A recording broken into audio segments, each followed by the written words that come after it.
അല്ലാതെ ഹബീബ് പറയുന്നുണ്ട്, നിങ്ങൾ വിശ്വാസികളാവാതെ സ്വർഗത്തിൽ പ്രവേശിക്കുകയില്ല. നിങ്ങൾ വിശ്വാസികളാവാതെ സ്വർഗത്തിൽ പ്രവേശിക്കുകയില്ല. പരസ്പരം സ്നേഹിക്കാതെ നിങ്ങൾ വിശ്വാസികളുമാവുകയില്ല. കൂടെ ഹബീബ് പറയാം, നിങ്ങൾക്ക് ഞാനൊരു സൂത്രം പറഞ്ഞു തരാം.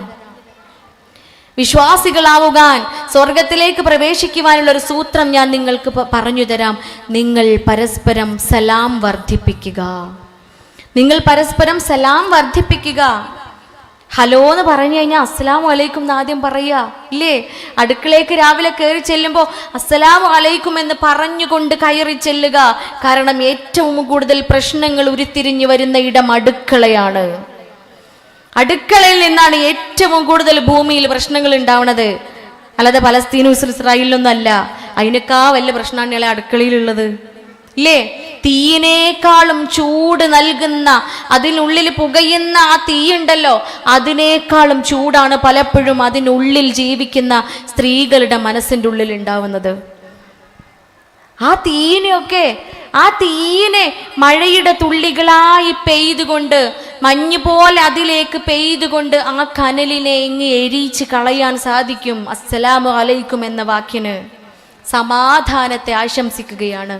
തലേ ദിവസം എന്ത് പ്രശ്നം ഉണ്ടായിക്കോട്ടെ, തലേ ദിവസം ചിലപ്പം പ്രശ്നങ്ങൾ ഉണ്ടായിട്ടുണ്ടാവും അല്ലേ? അമ്മായിയുമ്മേ മരുമോളുമാണ്, അല്ലെങ്കിൽ നാത്തൂനുമാണ്. പ്രശ്നങ്ങൾ ഉണ്ടായിട്ടുണ്ടാവും. ചിലപ്പോൾ സംസാരങ്ങളിലാവാം, ചില പ്രവൃത്തികളിലാവാം, ചില തെറ്റിദ്ധാരണകളിലൂടെയാവാം, ചില വാക്കുകളിലൂടെയാവാം. എന്തൊക്കെ തന്നെയാണെങ്കിലും പിറ്റേ ദിവസത്തെ അസ്സലാമു അലൈക്കും എന്ന് പറയുന്ന വാക്കിലൂടെ അവിടെ ഇണങ്ങിച്ചേരുകയാണ്. അവർ പഴയ രൂപത്തിലേക്ക് കടന്നു വരികയാണ്. പ്രിയപ്പെട്ടവരെ, നിങ്ങളൊന്ന് ഓർത്തു നോക്കൂ. സലാം വർദ്ധിപ്പിക്കാൻ ഹബീബായ സല്ലല്ലാഹു അലൈഹി വസല്ലമ പറയുമ്പോൾ കാണുന്ന അവസരങ്ങളിൽ എത്ര പിണക്കമുള്ളവരായിക്കോട്ടെ, എത്രയേറെ നമ്മളെ കഷ്ടപ്പെടുത്തിയവരായിക്കോട്ടെ, ഇന്ന് തന്നെ ചെന്ന് ഒന്ന് ചേർത്ത് പിടിക്കുക. സലാം പറഞ്ഞ് ആ കറയെ മായ്ച്ചു കളയുക.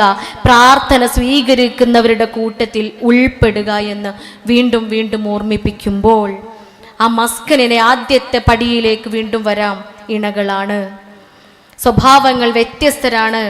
സങ്കടം വരുമ്പോൾ സ്ത്രീ സങ്കടമാണ് ആദ്യം പ്രകടിപ്പിക്കുന്നത് എങ്കിൽ പുരുഷൻ ദേഷ്യമാണ് പ്രകടിപ്പിക്കുക. വിഷമം നിറഞ്ഞ സന്ദർഭങ്ങളിൽ ആണുങ്ങൾ എന്താ ചെയ്യുക? ആണുങ്ങൾ ഒറ്റയ്ക്കിരിക്കാൻ ആഗ്രഹിക്കുക അല്ലേ? പക്ഷെ നമ്മൾ പെണ്ണുങ്ങളോ, ആ വിഷമുള്ള കാര്യം ഒരു 4-5 ആൾക്കാരോട് നമുക്കങ്ങ് പറയണം അല്ലേ? ആര് മെറ്റോള് സങ്കടം പറഞ്ഞ പോലെ മുമ്പിലും ബാക്കിലും സൈഡിലൊക്കെ ഉള്ള മരക്കളെ വിളിച്ചിരുത്തിയോളം സങ്കടം പറഞ്ഞില്ലേ? അത് പെണ്ണുങ്ങളുടെ സ്വതചിത്തമായൊരു സ്വഭാവമാണ്. നമ്മൾ ഓർക്കണം. നമുക്കൊരു 4 ആൾക്കാരോട് പറഞ്ഞാലേ സമാധാനം കിട്ടുള്ളൂ. നോട്ടീസ് അടിച്ചിറക്കാനുള്ള അവസരം കിട്ടിയ റാഹത്തായില്ലേ? വല്ലാത്തൊരു സമാധാനം. ഇപ്പം എനിക്ക് ഒരു പ്രശ്നമില്ല എന്നറിയും. കാരണം എന്തേ? ആരോടും പറയേണ്ട ട്രബിളേ എന്നും പറഞ്ഞൊരു 10 ആൾക്കാരോട് പറഞ്ഞിട്ടുണ്ടാവും. പോരെ, ആരോടും പറയണ്ടെന്ന് പറഞ്ഞ് 10 ആൾക്കാരോടാ പറഞ്ഞത്. ഈ 10 ആൾക്കാരും സ്ത്രീകളല്ലേ? ഈ 10 പേരും പെണ്ണുങ്ങളല്ലേ? എത്രയേറെ പവർ നൽകപ്പെട്ടവളാണെന്നറിയോ സ്ത്രീ?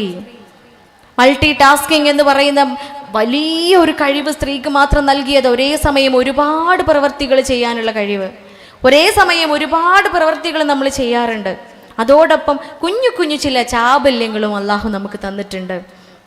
ആണിനോട് പറഞ്ഞില്ലേ, നിന്റെ വാരിയെല്ലുകളിൽ നിന്നും ഏറ്റവും വളഞ്ഞ വാരിയെല്ല്, ഏറ്റവും ആദ്യത്തെ വാരിയെല്ല് അഥവാ ഏറ്റവും വളഞ്ഞ വാരിയെല്ല്, അതുകൊണ്ടാണ് നിന്റെ ഇണയെ സൃഷ്ടിച്ചിട്ടുള്ളത്. അതുകൊണ്ട് ഇത് വല്ലാതെ നീർത്താൻ നോക്കരുതിട്ടാ. വാരിയെല്ല്, വളഞ്ഞ വാരിയെല്ല് നീർത്താൻ നോക്കിയാൽ എന്താ സംഭവിക്കുക? അത് പൊട്ടിപ്പോവും. അതിന് അതിൻ്റെതായ ഒരു വളവുണ്ട്. ഞങ്ങളുടെ നാട്ടിലതിനെ വിളവ് എന്നും പറയും. വിളവ് എന്ന് പറഞ്ഞാൽ എന്താണെന്നറിയോ? ഓള് വിളഞ്ഞ വിത്താന്നൊക്കെ പറഞ്ഞ് കേട്ടിട്ടില്ല നിങ്ങള്?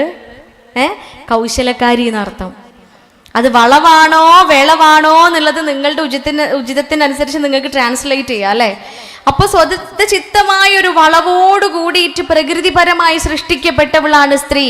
ആ വളവ് മുഴുവനും അങ്ങ് നീർത്തിയിട്ട് ജിൻ്റൊപ്പം ജീവിച്ചാൽ മതി എന്ന് പറഞ്ഞാൽ കാര്യം നടക്കൂല. കാരണം വളവ് നീരുവോ? ആ വളവ് പൂർണ്ണമായും നീരാനുള്ളതല്ല. അത് നീർത്താൻ നോക്കിയാൽ പൊട്ടുട്ടോന്നൊരു സൂചന ആണുങ്ങൾക്കും കൊടുക്കണം ഇല്ലേ? വളവ് പൂർണ്ണമായും നീർത്താൻ ശ്രമിക്കരുത്. അതുകൊണ്ടല്ലേ പ്രിയപ്പെട്ടവരെ, ഹബീബായ മുഹമ്മദ് മുസ്തഫ സല്ലല്ലാഹു അലൈഹി വസല്ലമയുടെ പ്രിയ പത്നി മറ്റൊരു ഭാര്യ സ്നേഹത്തോടെ കൊണ്ടു കൊടുക്കുകയാണ് പായസം. പ്രിയപ്പെട്ടവളെ ഹബീബിന് കുടിക്കാൻ വേണ്ടിയിട്ട് പായസം ഉണ്ടാക്കിക്കൊണ്ടിരിക്കുക. ഇത് ഉണ്ടാക്കിക്കൊണ്ടിരിക്കുമ്പോഴാണ് മറ്റൊരു ഭാര്യയുടെ കൂട്ടുകാരി പായസം അവൾ ഉണ്ടാക്കിയ പായസവുമായി വരുന്നത്. ഇത് കാണുമ്പോൾ സ്വാഭാവികമായും സാധാരണ ഒരു സ്ത്രീയുടെ ഉള്ളിൽ ഉണ്ടാവുന്ന വികാരം തന്നെയാണ് ഏറ്റവും പ്രിയപ്പെട്ട നമ്മുടെ ഉമ്മയായ ബീവി ആയിഷ ബീവി റളിയല്ലാഹു അൻഹയുടെ മനസ്സിലും ഉണ്ടായത്. ആ പളുങ്ക് പാത്രം തട്ടിത്തെറിപ്പിക്കുകയാണ്. ആ പളുങ്ക് പാത്രം, പായസം കൊണ്ടുവന്ന പാത്രം നിലത്ത് കിടന്ന് പൊട്ടിച്ചിതറുമ്പോഴും ഹബീബായ സല്ലല്ലാഹു അലൈഹി വസല്ലമ ചെയ്ത ഒരു പ്രതിപ്രവർത്തനം ഉണ്ടായിരുന്നു. അതെങ്ങനെയാണ്? തൻ്റെ ഇരിപ്പിടത്തിൽ നിന്നും എഴുന്നേറ്റുകൊണ്ട് ചിന്നി ചിതറിയ ഓരോ കഷണങ്ങളും എടുത്ത് ആ നിലം വൃത്തിയാക്കുകയാണ്. അതിൻ്റെ കൂടെ പായസം കൊണ്ടുവന്ന ആ കുട്ടിയോട് പറയുന്നുണ്ട്, നിങ്ങളുടെ ഉമ്മ ഇങ്ങനെയല്ല കേട്ടോ, നിങ്ങളുടെ ഉമ്മ ഇങ്ങനെയല്ല. അവൾക്ക് എന്തോ സംഭവിച്ചതാണ്. ആ ഒരൊറ്റ വാക്ക് മതിയില്ലേ, എടീച്ച് ഇങ്ങനെയൊന്നും അല്ലല്ലേടി, ഞങ്ങൾക്കിപ്പോൾ എന്തേ പറ്റി എന്നുള്ളൊരു വാക്ക് മതി, നമ്മൾ കൂളായിക്കോളും. ഇതെന്താ പറയാ, അല്ലെങ്കിലും ഇജ് അങ്ങനെ തന്നെയാ അല്ലേ, വന്നന്ന് മുതലേ ഇജ് അങ്ങനെ തന്നെയല്ലേ. അതും കൂടെ കേൾക്കുമ്പോൾ എന്താവും, ഈ അവസ്ഥ കുറച്ചും കൂടി ഈ കനല് തീയായി അങ്ങോട്ട് കത്താൻ തുടങ്ങും. അതാണ് സംഭവിക്കുന്നത്. നമ്മൾ ചിന്തിക്കണം, ഒരൊറ്റ വാക്ക് മതി.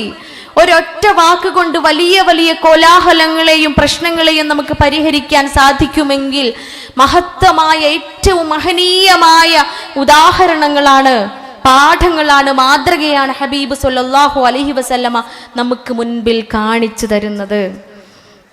അത്തരം അവസരത്തിൽ ആ വളവ് നീർത്താനല്ല ഹബീബ് നോക്കിയത്. ഹബീബിനറിയാം അവൾ വളവോടുകൂടി സൃഷ്ടിക്കപ്പെട്ടവളാണ്. അത് അവളുടെ സ്വഭാവങ്ങളിൽ പെട്ട ഒന്നാണ്. അവിടെ ആ വളവ് നീർത്താൻ ഞാൻ ശ്രമിച്ചാൽ, വഴക്ക് പറഞ്ഞുകൊണ്ട് ചീത്ത പറഞ്ഞുകൊണ്ട് ആ വളവങ്ങ് നേരാക്കാൻ നോക്കിയാൽ പൊട്ടിപ്പോവുകയേ ചെയ്യുകയുള്ളൂ, ബന്ധം മുറിഞ്ഞു പോവുകയേ ചെയ്യുകയുള്ളൂ. എത്ര മനോഹരമായ രീതിയിൽ, എത്ര സൈക്കോളജിക്കലിയാണ് അവിടെ കൈകാര്യം ചെയ്തത് നോക്കൂ. ആ മാതൃകയെ നമ്മുടെ കുടുംബങ്ങളിലേക്ക് നാം കൊണ്ടുവരുമ്പോൾ, ഒരിക്കലും ബീവി ആയിഷ റളിയല്ലാഹു അൻഹ ഹബീബിനോട് ചോദിക്കുന്നുണ്ട്, ഹബീബേ അങ്ങേക്ക് എന്നോടുള്ള സ്നേഹം എങ്ങനെയാണ് എന്ന്, അങ്ങേക്ക് എന്നോടുള്ള സ്നേഹം എങ്ങനെയാണ്? റസൂൽ പറയാണ്, പിരിക്കപ്പെട്ട കയറ് പോലെയാണ് കേട്ടോ എനിക്ക് എന്നോടുള്ള സ്നേഹം. പിരിക്കപ്പെട്ട കയറ് എത്ര ആളുകൾ വിചാരിച്ചാലും ആ കയറിന്റെ പിരിയുടക്കാൻ സാധിക്കുകയില്ല. അത്രയേറെ സ്നേഹമാണ് പ്രിയപ്പെട്ടവളെ എനിക്ക് എന്നോട് എന്ന് മുഖത്ത് നോക്കി പ്രകടിപ്പിക്കുക. ബീവിക്ക് സന്തോഷം വരികയാണ്. പിന്നീട് ഇടയ്ക്കിടയ്ക്ക് ചോദിക്കുമായിരുന്നു, അല്ലയോ ഹബീബ്, ആ കയറിൻ്റെ അവസ്ഥ ഇപ്പം എന്താണ് എന്ന്. ഇന്ന് പുറേ പോയിട്ട് എല്ലാവരും ഒന്ന് ചോദിച്ചു നോക്ക്, അല്ല കാക്കേ മറ്റേ ആ കയറിൻ്റെ അവസ്ഥ എന്താണത്? ഏത് കയറ്? പോത്തിന് കെട്ടി കയറോ നോക്കൂലേ ഇല്ലേ? എന്തുകൊണ്ടാ? ഇടയ്ക്കൊന്ന് ചോദിക്കുക, നിങ്ങൾക്ക് എന്നോട് ഇഷ്ടം ഉള്ളത് എങ്ങനെ ഉണ്ട് എന്നല്ല, നിങ്ങൾക്ക് എന്നോട് ഇഷ്ടമുണ്ടോന്ന്, നിങ്ങൾക്ക് എന്നോട് ഇഷ്ടമുണ്ടോന്ന്. ഇടയ്ക്കൊന്ന് കണ്ണിലേക്ക് നോക്കിയിരിക്കുക, അപ്പൊ കാണും കണ്ണിൽ എത്ര കൃഷ്ണമണി ഉണ്ട്, കണ്ണിന്റെ പിരികൊക്കെ നരച്ചു തുടങ്ങിയിട്ടുണ്ടോ, കണ്ണട വെച്ചിട്ടുണ്ടോന്ന് അല്ലേ? അത്തരം ചില കാര്യങ്ങൾ പോലും മനസ്സിലാക്കാത്ത ഇണകൾ ഉണ്ട് എന്നുണ്ടെങ്കിൽ നിങ്ങൾ ആലോചിച്ച് നോക്കി, എവിടെ മവദ്ദത്ത്, എവിടെ റഹ്മത്ത്, എവിടെയാണ് ആ വീട് നൽകുന്ന സമാധാനം, എവിടെയാണ് ഇണകൾ പരസ്പരം സമ്മാനിക്കുന്ന സംതൃപ്തി? അത് ഇല്ല എങ്കിൽ അവിടെ അവസാനിക്കുകയാണ്. അതിൽ നിന്നും ഉണ്ടാകുന്ന ഓരോ ബന്ധങ്ങളും. നമ്മുടെ മക്കളുടെ മാതൃക എന്ന് പറയുന്നത് ഉമ്മയും ഉപ്പയുമാണ്. നാം കാണിച്ചു കൊടുക്കുന്നത് എന്താണോ അതാണ് നമ്മുടെ മക്കളായിത്തീരുന്നത് അല്ലേ? മക്കൾ ക്യാമറനെ പോലെയാ. ഇവിടെ ഈ ക്യാമറങ്ങളെ മുമ്പൊക്കെ തിരിച്ചു വരുമ്പോൾ നിങ്ങൾ എന്ത് ചെയ്യും? എന്താണ് അല്ലെ ക്യാമറ നമ്മളെ മുന്നിൽ കൂടെ ഇങ്ങനെ വരുമ്പോൾ എന്താ കാട്ടുക? തട്ടൊക്കെ ഒന്ന് ശരിയാക്കൂലേ ഇല്ലേ? മൊക്കനെയൊക്കെ ഒന്ന് ശരിയാക്കി മുഖമൊക്കെ ഒന്ന് മൊഞ്ചാക്കി ഇരിക്കൂലേ? പറ്റുമെങ്കിൽ മൊബൈൽ ഫോൺ എടുത്തൊന്ന് ഫ്രണ്ട് ക്യാമറയൊക്കെ ഒന്ന് ഓണാക്കി നോക്കും അല്ലേ, മുഖമൊക്കെ മൊഞ്ചല്ലേ എന്ന്. കാരണം എന്താ? നാളെ നമ്മളെ ഗ്രൂപ്പിൽ ഈ വീഡിയോ വരുമ്പോൾ നമ്മളെ കയ്യിൽ ഇങ്ങനെ 32 പല്ലും കാണിച്ച് ചിരിച്ചിരിക്കുന്ന ഫോട്ടോ ഉണ്ടാവും. അപ്പം നമ്മളെ മാത്രം സൂം ചെയ്ത് നോക്കും അല്ലേ? നമ്മളൊരു ഫോട്ടോ കിട്ടി ആദ്യം ആരെയാ സൂം ചെയ്ത് നോക്കുക? ഞാൻ ഇന്നെ. നിങ്ങളൊക്കെ ഇങ്ങളെയല്ലേ നോക്കുക? നമ്മളെ സൂം ചെയ്ത് നോക്കും. ഞാൻ ഓക്കെയാണ്, ഉടനെ ഫോർവേഡാ. തൊട്ടപ്പുറത്തേക്ക് നാളെ ചിലപ്പം കാണാൻ പറ്റാത്ത കോലത്തിലെ കാര്യം അയാളെ നമ്മൾ നോക്കൂല. ഞാൻ ഓക്കെയാണ്, ഉടനെ നമ്മളത് ഫോർവേഡ് ചെയ്യും. അല്ലേ? അതെല്ലാ മനുഷ്യന്മാരും അങ്ങനെ തന്നെയാ. ഞാൻ എന്നെ സ്നേഹിക്കുന്നതോളം, എന്നെ സ്നേഹിക്കുന്നതിനപ്പുറം മറ്റൊരാളെ സ്നേഹിക്കുന്നില്ല എന്നുള്ളതിൻ്റെ ഒരു അർത്ഥമാണത്. അപ്പോ ഈ വീഡിയോ നമ്മൾ നോക്കി വല്ല പ്രശ്നവും അതിലുണ്ടെന്നുണ്ടെങ്കിൽ എഡിറ്റ് ചെയ്യാനുള്ള ഓപ്ഷനും ഉണ്ട്. നമ്മൾ എന്ത് ചെയ്യും, നേരെ പിക്സാർട്ടിലോ അല്ലെങ്കിൽ അതുപോലെയുള്ള വിവിഡ് പോലെയുള്ള എന്തെങ്കിലും ആപ്ലിക്കേഷനിലൊക്കെ കയറിയിട്ട് ആ വീഡിയോ എഡിറ്റ് ചെയ്തിട്ട് നമ്മൾ ഫോർവേഡ് ചെയ്യുള്ളൂ, അല്ലേ? പക്ഷെ ഉണ്ടല്ലോ, ഞാനും നിങ്ങളൊക്കെ ജീവിക്കുന്ന ഒരു ക്യാമറ ഉണ്ട്. ഒന്നാവൂല, ഞാൻ 3 ക്യാമറന്റെ മുമ്പിലാണ് ജീവിക്കുന്നത്. 4ാം ക്ലാസ് പഠിക്കുന്ന ഒരു ക്യാമറയും, 3ാം ക്ലാസ് പഠിക്കുന്ന ഒരു ക്യാമറയും, LKG പഠിക്കുന്ന ഒരു ക്യാമറയും. ആരാണ്യാളെ? എൻ്റെ കുട്ടികളെ. ഈ 3 ക്യാമറകൾ എന്നെ ഒപ്പിയെടുത്തുകൊണ്ടിരിക്കുകയാണ്. എൻ്റെ ഉമ്മയും ഉപ്പയും എങ്ങനെയാണ്, അവരെങ്ങനെയാണ് പെരുമാറുന്നത്, അവരെങ്ങനെയാണ് ഇടപഴകുന്നത്, അവരുടെ മൂല്യങ്ങൾ എന്തൊക്കെയാണ്, അവരുടെ പ്രവൃത്തികൾ എന്തൊക്കെയാണ്, അവരുടെ വാക്കുകൾ എന്തൊക്കെയാണ്, അവരുടെ നോട്ടങ്ങൾ എങ്ങനെയാണ്, അവരുടെ ചിന്തകൾ എങ്ങനെയാണ്, അവരുടെ പ്രവൃത്തികൾ എങ്ങനെയാണ്. ഇതൊക്കെ അവർ ഈ ക്യാമറയിൽ ഇങ്ങനെ റെക്കോർഡ് ചെയ്തുകൊണ്ടിരിക്കുക. നാളെ ഈ വീഡിയോകൾ ഓരോന്നും എൻ്റെ മുൻപിൽ പ്രദർശിപ്പിക്കപ്പെടും. ജീവിതമാകുന്ന ആ വീഡിയോകൾ എൻ്റെ മുൻപിൽ പ്രദർശിപ്പിക്കപ്പെടും. അത് അവരുടെ ജീവിതത്തിലൂടെയായിരിക്കും എനിക്ക് കാണിച്ചു തരുന്നത്. പക്ഷേ ആ വീഡിയോക്ക് ഒരു പ്രത്യേകത ഉണ്ടാവും. എഡിറ്റ് ചെയ്യാൻ ഓപ്ഷൻ ഉണ്ടാവില്ല കേട്ടാ. പാസ്റ്റിലേക്ക് പോയി കഴിഞ്ഞ കാലത്തിലേക്ക് പോയി ഭൂതകാലത്തിലേക്ക് ഇറങ്ങി ചെന്ന് അതിനെ എഡിറ്റ് ചെയ്യാനുള്ള ഓപ്ഷൻ ഉണ്ടാവില്ല. അങ്ങനെ ഒരു ആപ്ലിക്കേഷൻ കണ്ടുപിടിച്ചിട്ടില്ല. അതുകൊണ്ട് വീഡിയോ എടുക്കുമ്പോൾ തന്നെ മൊഞ്ചായി ഇരുന്ന് കൊടുക്കുക. പിന്നീട് എഡിറ്റ് ചെയ്യാനുള്ള ഓപ്ഷൻ ഇല്ലാത്ത രൂപത്തിൽ മൊഞ്ചായിട്ട് ആ വീഡിയോയുടെ മുമ്പിൽ ഇരുന്ന് കൊടുക്കുക. പിണക്കങ്ങൾ ഉണ്ടാവും. ആ പിണക്കം മക്കൾ അറിയരുത്. അറിയാത്ത രൂപത്തിൽ കൈകാര്യം ചെയ്യുക. അതറിയുന്നതിന് മുൻപേ ഇണങ്ങുക. ആദ്യം ഇണങ്ങുന്നവന്റെ പദവി, ആദ്യം ഇണങ്ങുന്നവൻ എന്ന കൂലി അത് എനിക്ക് കിട്ടണം, ആ പ്രതിഫലം എനിക്ക് കിട്ടണം എന്ന ധാരണ ആണിനും പെണ്ണിനുണ്ടെങ്കിൽ എങ്ങനെയാണ് പ്രശ്നങ്ങൾ ഉണ്ടാവുക? നിങ്ങൾ ആലോചിച്ച് നോക്കി. ഏറ്റവും നല്ല ദമ്പതികൾ ആരാന്ന് ചോദിക്കുക. ഹബീബ് സല്ലല്ലാഹു അലൈഹി വസല്ലമയുടെ അടുത്ത് റസൂൽ കരീം സല്ലല്ലാഹു അലൈഹി വസല്ലമ പറയുന്ന പാഠങ്ങളുണ്ട്. നമ്മൾ ഓരോരുത്തരും വലിയ ചാർട്ട് പേപ്പറിൽ എഴുതിയിട്ട് ഒട്ടിച്ചു വെക്കണം നമ്മളെ പുരയില്. ഇത് ഒട്ടിച്ചു വെച്ചാൽ നമ്മളെ മസ്കന് തന്നെ ആവുണ്യാളെ. അല്ലാണ്ട് ഒരു പ്രശ്നം പരിഭവം പറഞ്ഞിട്ട് മറ്റൊരാളെ സഹായം തേടി പോകേണ്ട അവസ്ഥ വരൂല. നമ്മളെ കുടുംബ കോടതികളൊക്കെ അടച്ചു പൂട്ടേണ്ടി വരും. വക്കീലന്മാർക്കും ഇന്ന പോലെയുള്ള ഡോക്ടർമാർക്കും സൈക്യാട്രിസ്റ്റുമാർക്കും കൗൺസിലർമാർക്കും ഒന്നും ഒരു പണി ഉണ്ടാവില്ല, ഇല്ലേ? അടച്ചു പൂട്ടുന്ന കോടതികൾ ഇവിടെ ഉണ്ടാവും. എപ്പോ? ഹബീബ് കരീം സല്ലല്ലാഹു അലൈഹി വസല്ലമ കാണിച്ചു തന്ന മാതൃക ജീവിതത്തിൽ പ്രാവർത്തികമാക്കുമ്പോൾ.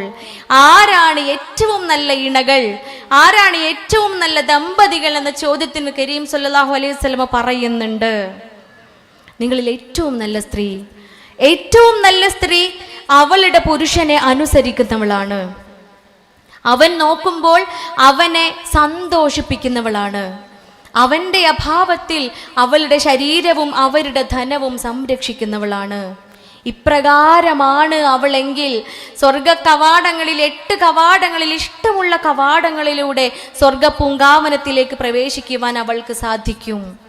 നോക്കൂ, അനുസരിക്കുന്നവൾ, അവനെ അനുസരിക്കുന്നവൾ, അവൻ നോക്കുമ്പോൾ അവനെ സന്തോഷിപ്പിക്കുന്നവൾ. നോക്കുമ്പോൾ കുളിർമ തോന്നണം, നമ്മൾ നോക്കുമ്പോൾ സന്തോഷം തോന്നണം. നമ്മൾ ആലോചിക്കുക അല്ലേ, വന്ന് കയറുമ്പോൾ എങ്ങനെയാണ് നമ്മളൊക്കെ ഉണ്ടാവാറെന്ന്, അല്ലേ?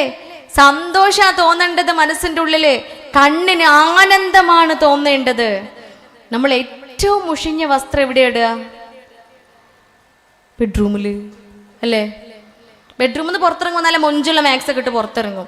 ബെഡ്റൂമിൻ്റെ ഉള്ളിൽ ഏറ്റവും ചീഞ്ഞ് കീറിയ സാധനക്കാരെടുത്തിടല്. നോക്കൂ നിങ്ങൾ, അവിടെ ആരാ കാണുന്നത്? ഭംഗി പ്രകടിപ്പിക്കേണ്ടത്, കൺകുളിർമയേകേണ്ടത് അവനാണ് ഭംഗി കാണേണ്ടവൻ. ഇണയെയാണ് കാണിപ്പിക്കേണ്ടത്. ഇണകളാണ് പരസ്പരം ഭംഗി അനുഭവിപ്പിക്കേണ്ടവർ. അതാണ് പറയുന്നത്, അവൻ നോക്കുമ്പോൾ അവനെ നീ സന്തോഷിപ്പിക്കുക, നിന്റെ സ്വഭാവം കൊണ്ടും നിന്റെ ഭംഗി കൊണ്ടും. ഇതാണ് ഹബീബ് പറയുന്നത് എങ്കിൽ തീർന്നിട്ടില്ല. ദമ്പതികളോടാണ് പറയുന്നത്. പെണ്ണിനോട് പറയുന്നത് പോലെ ആണിനോടും പറയുന്നുണ്ട്. പെണ്ണിനോട് അനുസരിക്കാൻ പറയുമ്പോൾ ആണിനോട് പറയുന്നത്, നിങ്ങളിൽ ഏറ്റവും നല്ല പുരുഷൻ നിന്റെ സ്ത്രീയോട് ഏറ്റവും മനോഹരമായി പെരുമാറുന്നവനാണ്. നിന്റെ ഭാര്യയോട് ഏറ്റവും മനോഹരമായി പെരുമാറുന്നവനാണ്. പ്രിയപ്പെട്ടവരെ, സൂക്ഷിക്കുക. നാട്ടുകാർക്ക് മികച്ചവനായിട്ട് കാര്യമില്ല അല്ലേ? നാട്ടുകാർക്ക് എല്ലാം തികഞ്ഞോനേക്കാരം. മൂപ്പരില്ലാതൊരു പ്രശ്നം ആ നാട്ടിൽ പരിഹരിക്കൂല. എന്ത് പ്രശ്നം വന്നാലും മൂപ്പരെടുത്തെത്തിയാലും ആ പ്രശ്നം അങ്ങോട്ട് പരിഹരിച്ച് എല്ലാവർക്കും പ്രിയപ്പെട്ടവനാ. എല്ലാ കല്യാണത്തിലും, എല്ലാ നിക്കാഹിലും, എല്ലാ തൊലാക്കിലും, എല്ലാ മരണത്തിലും, എല്ലാ ചടങ്ങുകളിലും മൂപ്പര് നിർബന്ധ. കാരണം എന്താ? നാട്ടുകാരുടെയൊക്കെ കണ്ണിലുണ്ണിയാണ്, പള്ളിക്കാർക്ക് പ്രിയപ്പെട്ടവനാണ് അല്ലേ? കുടുംബത്തിൽ എല്ലാവർക്കും പ്രിയപ്പെട്ടവനാണ്. പ്രിയപ്പെട്ടവരെ, ഇതെല്ലാം അവസാനിപ്പിച്ച് കയറി വരുന്ന ഒരു ഇടമുണ്ട്, മസ്കൻ. ആ മസ്കനിലേക്ക് കയറി വരുമ്പോൾ, ആ വീടകങ്ങളിലേക്ക് കയറി വരുമ്പോൾ, ആ വീടിനുള്ളിലുള്ള അവന്റെ സ്ത്രീയോട്, അവന്റെ ഇണയോട് ഏറ്റവും മനോഹരമായി പെരുമാറുന്നുണ്ടോ എങ്കിൽ മാത്രമാണ് അള്ളാഹുവിന്റെ അരികിൽ അവൻ മികച്ചവനാവുന്നതുള്ളൂ. നാട്ടുകാർക്ക് പ്രിയപ്പെട്ടവനായിട്ട് കാര്യമില്ലാന്ന്, പള്ളിക്കാർക്ക് പ്രിയപ്പെട്ടവനായിട്ട് കാര്യമില്ലാന്ന്. എന്നോട് മികച്ചവനാണോ? എൻ്റെ സംതൃപ്തി ഉണ്ടോ? എനിക്ക് എല്ലാത്തിനേക്കാളും എൻ്റെ അള്ളാഹുവും എൻ്റെ ഹബീബും കഴിഞ്ഞാൽ എൻ്റെ മാതാപിതാക്കളോടൊപ്പം ചേർത്ത് വെക്കത്തക്ക രൂപത്തിൽ എനിക്ക് പ്രിയപ്പെട്ടവനാണോ എങ്കിൽ അവനാണ് അള്ളാഹുവിൻ്റെ മുൻപിലും പ്രിയപ്പെട്ടവൻ എന്നാണ് പറയുന്നത്. നിങ്ങളിൽ ഏറ്റവും മികച്ചൻ അവളോട് മാന്യമായി പെരുമാറുന്നവനാണ്. എല്ലാ കുറുമ്പും ദേഷ്യം തീർക്കലെവിടെയാ? പൊരയിലില്ലേ? എല്ലാം കൊണ്ടുവന്ന് ഈ പുറത്ത് തീർത്ത പ്രശ്നങ്ങളൊക്കെ കൊണ്ടുവന്ന് തീർക്കലെവിടെയാ? പൊരയില്. കാരണം ചോദിക്കാനും പറയാൻ ആരും ഇല്ലല്ലോ ഇല്ലേ? അവിടെ പരാതി പറയണതും പരാതി കേൾക്കണതൊക്കെ നമ്മൾ തന്നെ ആയതുകൊണ്ട് അവിടെ നമുക്ക് എന്തും പ്രകടിപ്പിക്കാം, അവിടെ നമുക്ക് എങ്ങനെയും പെരുമാറാം എന്ന മിഥ്യയായ ഒരു ധാരണയാണ്. പ്രിയപ്പെട്ടവരെ, പിന്നെയും പിന്നെയും പറയാനുള്ളത്, അതിൻ്റെ ഉള്ളിൽ സമാധാനം ഇല്ലെങ്കിൽ പിന്നെ എന്തുണ്ടായിട്ട് എന്താ? കോടികളുടെ വരുമാനം ഉണ്ടായിട്ട് എന്താ? സ്ഥാനമാനങ്ങളും പദവിയും പ്രശസ്തി ഉണ്ടായിട്ട് എന്താ കാര്യം? അവിടെ സമാധാനം ഇല്ലെങ്കിൽ ഇതെല്ലാം വൃഥാവിലാവുകയല്ലേ? ഇതെല്ലാം വേസ്റ്റ് അല്ലേ? അതൊക്കെ ആസ്വദിക്കാൻ പറ്റുന്നുണ്ടോ? അതുകൊണ്ട് അതിനകത്താണ് സ്വസ്ഥതയും സമാധാനവും വേണ്ടത്. വീടിനകത്താണ് സമാധാനവും സ്വസ്ഥതയും വേണ്ടത്. അവിടെ ഏറ്റവും മനോഹരമായി പെരുമാറാനാണ് പുരുഷനോട് ഓർമ്മപ്പെടുത്തുന്നത്. രണ്ടാമതായി പറയുകയാണ്, നീ അവളിലേക്ക് നോക്കുമ്പോൾ, സ്ത്രീയോട് രണ്ടാമത് പറഞ്ഞതെന്താ? അവൻ നോക്കുമ്പോഴെല്ലാം നീ അവനെ സന്തോഷിപ്പിക്കണം.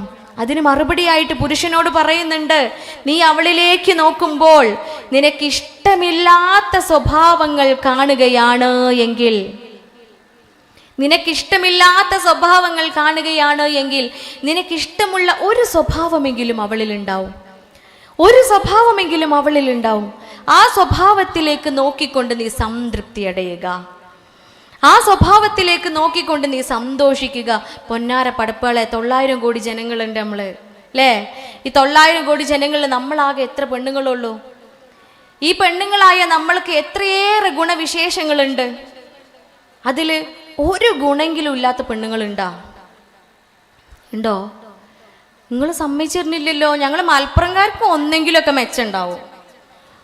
നിങ്ങൾക്കില്ലേ? ഒരു ഗുണമെങ്കിലും ഇല്ലാത്ത സ്ത്രീകളില്ല.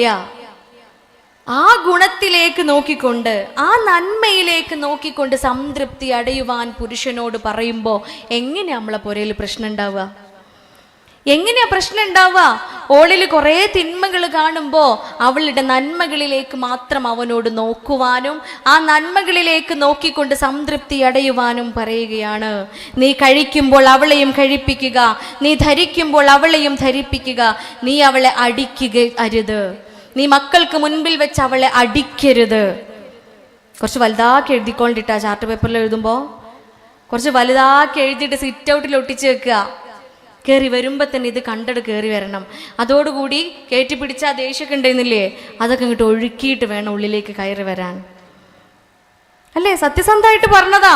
ഇത് എഴുതി വെച്ച് കഴിയുമ്പോൾ ഇടയ്ക്കിടയ്ക്ക് അതിങ്ങനെ ഓർമ്മയിൽ വരുമ്പോൾ അല്ലാഹു റസൂൽ കരീം സ്വല്ലല്ലാഹു അലൈഹി വസല്ലമയാണ് ഉപദേശിക്കുന്നത്, നിങ്ങൾ മറ്റാരേക്കാളും മറ്റേത് മനുഷ്യനേക്കാളും അള്ളാഹുവിൻ്റെ റസൂലിനെ സ്നേഹിക്കുന്നത് വരെ സ്വർഗത്തിൽ പ്രവേശിക്കുകയില്ല എന്ന് പറയുകയാണെങ്കിൽ എങ്ങനെയാ മുത്ത് മുഹമ്മദ് മുസ്തഫ സ്വല്ലല്ലാഹു അലൈഹി വസല്ലമയോടുള്ള സ്നേഹം നമ്മൾ കാണിക്കേണ്ടത്? ഹബീബ് പറയുന്നത് ജീവിതത്തിൽ സ്വായത്തമാക്കിക്കൊണ്ടാണ്, ജീവിതത്തിൽ പ്രാവർത്തികമാക്കിക്കൊണ്ടാണ്. അത് നാവ് കൊണ്ട് ഉച്ചരിച്ചതുകൊണ്ട് മാത്രം കാര്യമില്ല. അത് ചില പ്രവർത്തികളിലും കൂടി, നമ്മുടെ പ്രവർത്തികളിലും കൂടി അത് നമ്മൾ കാണിക്കേണ്ടത്. അതാണ് ഹബീബിനോടുള്ള സ്നേഹം എന്ന് പറയുന്നത്.